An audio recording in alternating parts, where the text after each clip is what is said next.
I will give you treasures hidden in the darkness. Isaiah 45:3. Good evening. Thank you for opening God's Word Radio at this moment.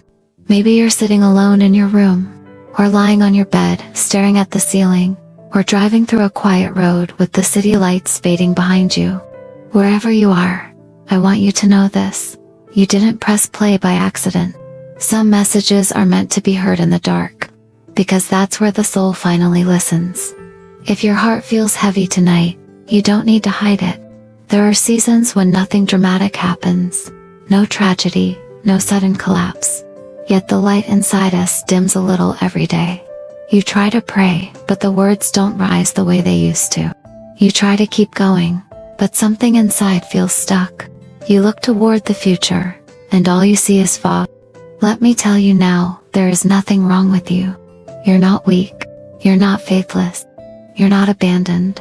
Sometimes God invites us into a quieter place, not to punish us, but to make room for a different kind of strength. A strength that grows silently, almost secretly. I remember meeting a man named Miguel, a Mexican brother I came to know in church. He wasn't loud, not the type who draws attention. He was quiet, gentle, the kind of man who carried his worries alone, tucked behind a soft smile. I first saw him sitting in the back row during a Sunday evening service. People were singing, some raising their hands, others whispering prayers. But Miguel, he didn't sing, didn't move, didn't look around. He just sat there with his hands folded, eyes fixed on the floor, like he was searching for something he had lost a long time ago. After the service, when everyone was leaving, he stood up slowly. I could feel something in the air around him, an exhaustion deeper than physical tiredness. I walked over and asked softly, "Are you all right, brother?" He paused, as if deciding whether it was worth letting anyone in.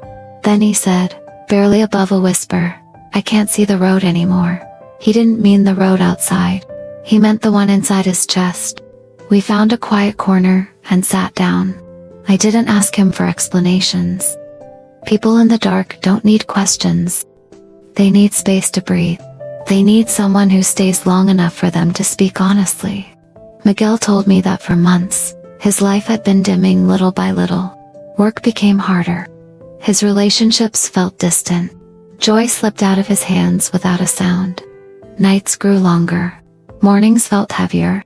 He said he sometimes sat in a small apartment without turning on the lights. Not because he was sad, but because light didn't make anything better. When he said that, I understood immediately. He wasn't describing the darkness of a room. He was describing the darkness of the soul, something no lamp can chase away. He prayed every day, every night, not for success, not for miracles, not even for answers. He only prayed one simple request: Lord, please don't leave me. But the silence he felt afterward grew thicker, not thinner. He looked at me and said, "I keep praying, but I can't hear him anymore. And I'm scared. I'm scared that maybe I'm not in his plans." I took a slow breath, because I knew that fear. Many people do, but few admit it. The fear that God's silence means God's distance. The fear that maybe God has shifted his eyes away from you. I looked at him and said gently, "Silence doesn't mean he's gone. Sometimes the deepest work he does happens where our eyes can't see." He didn't nod, didn't smile, didn't respond. He just sat quietly, letting those words settle inside him, like dust finding a place to land. There are nights when we don't feel God at all, but that absence we think we feel isn't absence. It's the stillness where God begins to reshape the soul.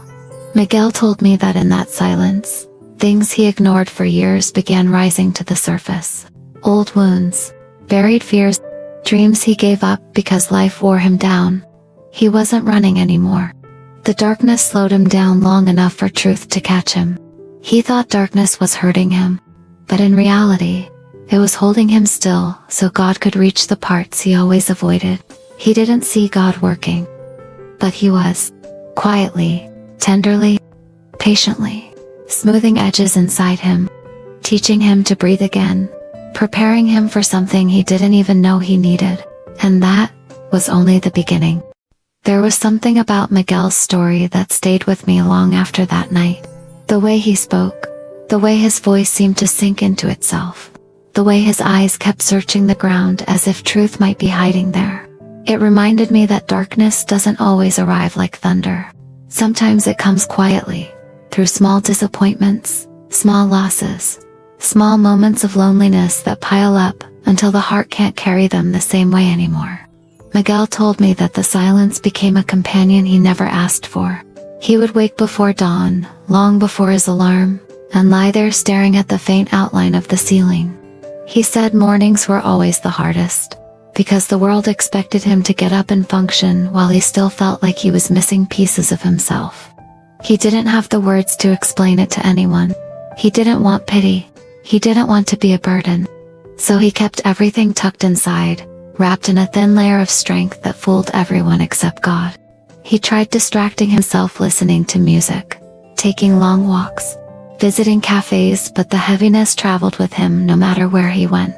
He said it felt like carrying a shadow that didn't belong to him, yet refused to leave. And the hardest part wasn't the weight. It was not knowing why it was there. One night, when the city of Puebla outside his window was unusually quiet, Miguel sat at the edge of his bed and whispered a prayer he had whispered many times before. But this time, the words trembled. Lord, I don't know what you're doing. I don't understand it. But I'm still here. It wasn't a declaration of strength. It wasn't courage.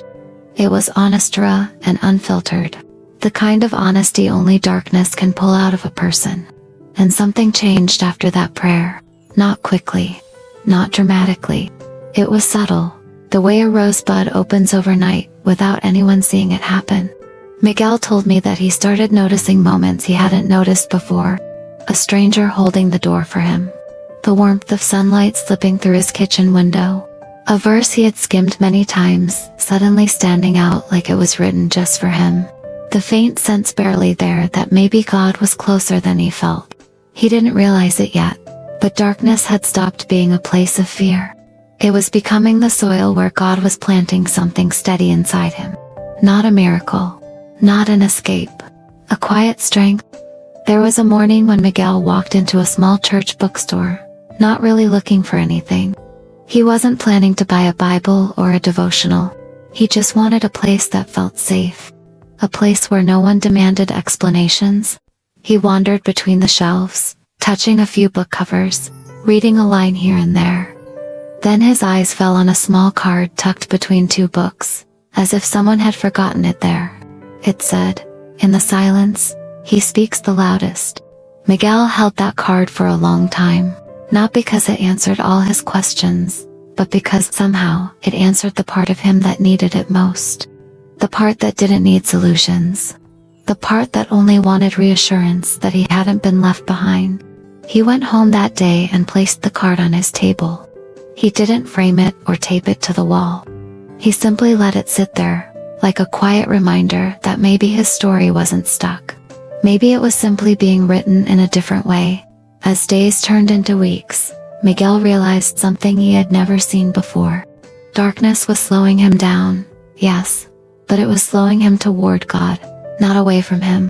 The silence was not a rejection. It was a pause. A deep breath between chapters. And in that pause, Miguel began to sense something rising inside him, a resilience that didn't come from confidence, but from surrender. A strength that didn't roar, but whispered. One evening he told me, "I think the hardest part wasn't the suffering. It was believing that nothing good could come from it. But now, I wonder if God was protecting me from things I didn't even see." He didn't say it with excitement. He said it with a softness that only comes from someone who has wrestled with darkness long enough to realize it has its purpose. And slowly, almost imperceptibly, the Miguel I first met, the one who couldn't see the road, began to stand straighter. His voice grew steadier. His eyes clearer, not because his circumstances changed, but because he had changed inside them. Darkness didn't defeat him. It shaped him. And he was only beginning to understand how deeply God had been working in the silence. There came a point in Miguel's journey when the silence no longer felt like a wall. It began to feel more like a room he had never explored before. Dim, yes, but strangely safe.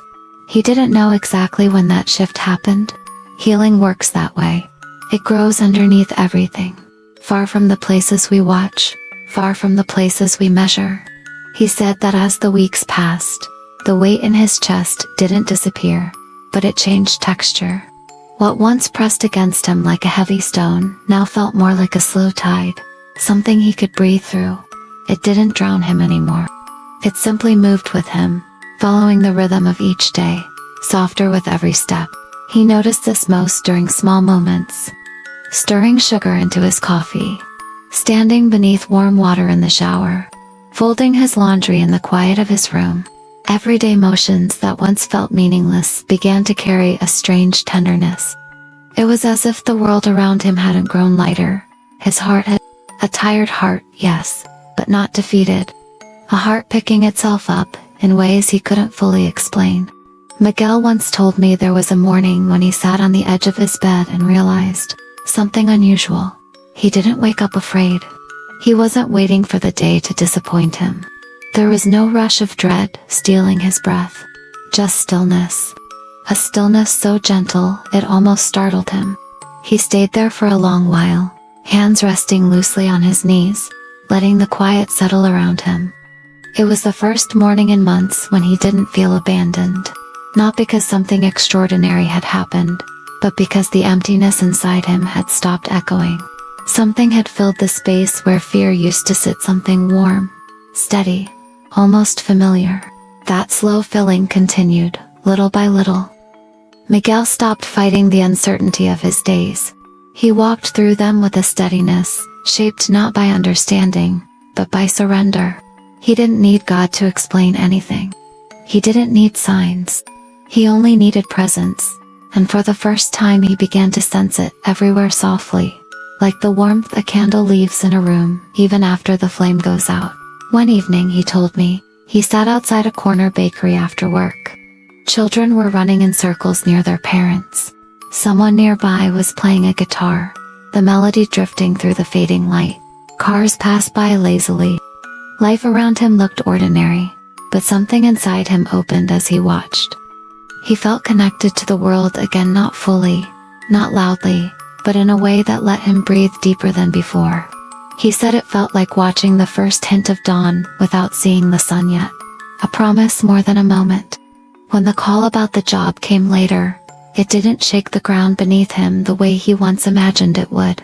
He listened calmly, thanked the person on the other end, and then set the phone beside him without rushing to celebrate. The opportunity was beautiful and unexpected, generous, but that wasn't what made him feel the most alive. What moved him was the realization that the version of himself receiving that call was not the same man who once crumbled under silence. He understood something profound then. The real miracle wasn't the job. It was the person he had slowly become while waiting. For a long time, he used to believe he was stuck, that he was being overlooked, that the darkness around him was a sign of divine distance.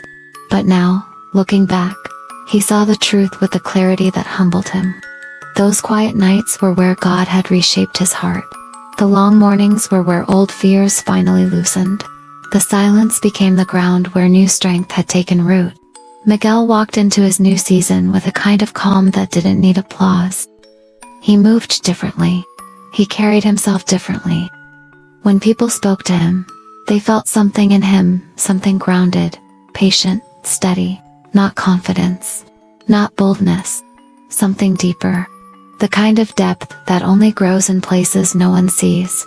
If you're hearing this now, and the room around you feels dim, if your thoughts are heavy and your spirit worn, if you've been waiting so long that you no longer know what hope is supposed to feel like, let me speak to that quiet ache.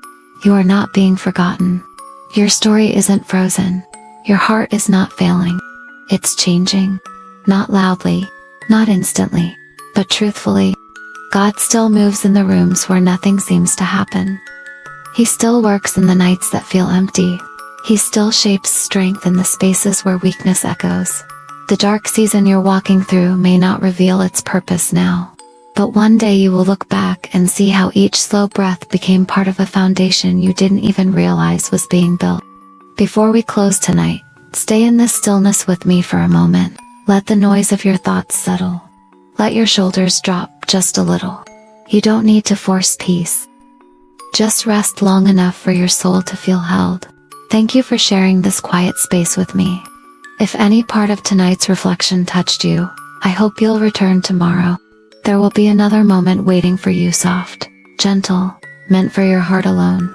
And if you want to walk with me through these nightly whispers, you can follow God's Word Radio so we don't lose each other in the noise of the world. Rest now. You're safe. Good night.